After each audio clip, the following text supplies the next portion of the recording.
Bonjour à tous, aujourd'hui on plonge dans un sujet qui concerne absolument toutes les entreprises en France, la facturation électronique obligatoire. Ce n'est pas juste un changement administratif, c'est une vraie transformation et on va décortiquer ensemble ce que ça implique. On se dit que le 1er septembre 2026, c'est encore loin, mais en réalité c'est demain. Le compte à rebours est bel et bien lancé. La vraie question c'est, est-ce que l'entreprise est vraiment prête pour ce virage ? Et pourquoi cette urgence ? Parce qu'on parle d'un projet qui peut facilement durer 12 mois, oui, une année entière. Et attention, il ne s'agit pas simplement d'installer un nouveau logiciel, non, on parle de tout revoir. Les processus, la formation des équipes, s'assurer que tout communique correctement. C'est un chantier de fond. Alors comment on s'y prend pour ne pas se laisser déborder ? Voilà le plan de match.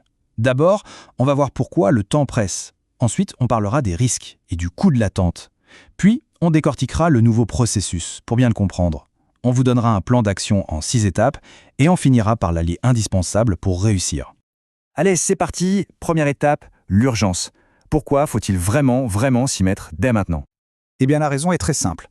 À partir de cette date, toutes les entreprises doivent, je dis bien doivent, pouvoir recevoir des factures électroniques. Si le système n'est pas prêt, c'est simple, plus de factures reçues des fournisseurs. Plus rien. Imaginez le blocage immédiat pour la comptaille pour toute l'activité. Et ce blocage opérationnel, ce n'est que le début des ennuis. L'inaction, ça a un coût bien réel avec des pénalités financières et de vrais risques pour l'entreprise. Et ça commence par toucher directement au portefeuille. 15 €.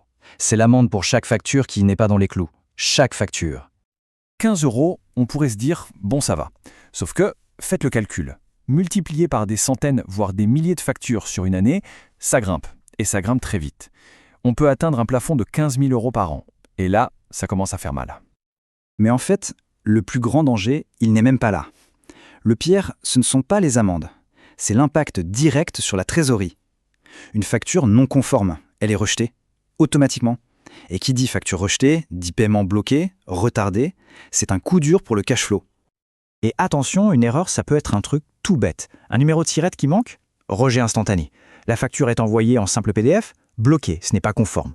Chaque rejet, ce n'est pas seulement un paiement qui attend, c'est aussi l'image de l'entreprise qui en prend un coup. Bon, d'accord, les risques sont clairs. La question maintenant, c'est comment on fait pour éviter tout ça ? Pour ça, il faut comprendre comment fonctionne ce nouvel écosystème. En fait, il y a 3 grands acteurs dans ce nouveau jeu. Il faut les voir comme les 3 piliers du système. D'un côté, la PDP, la plateforme de dématérialisation partenaire, c'est la plateforme privée que l'entreprise choisit.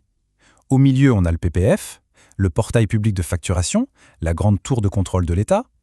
Et enfin, bien sûr, la DGFiP, l'administration fiscale, qui récupère les données. Et concrètement, le parcours d'une facture, maintenant c'est super transparent. Il y a 4 grandes étapes. Le fournisseur la crée, sa plateforme l'envoie à la fois à celle de l'acheteur et au portail public. L'acheteur la reçoit, la traite, et hop, tout le monde est notifié en temps réel du statut.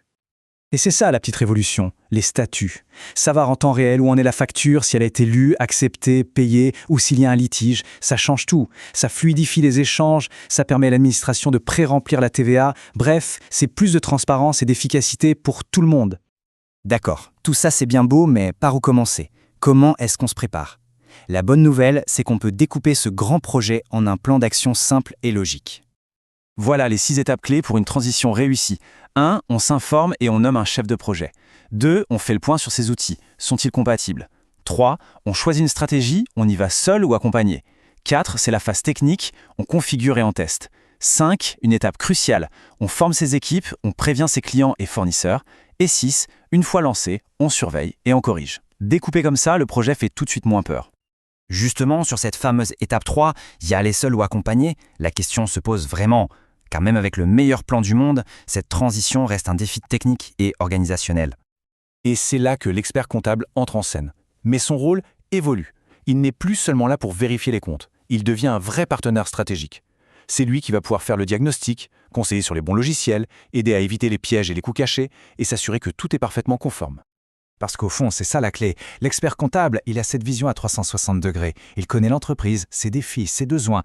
C'est cette connaissance intime qui fait toute la différence dans un projet d'une telle ampleur.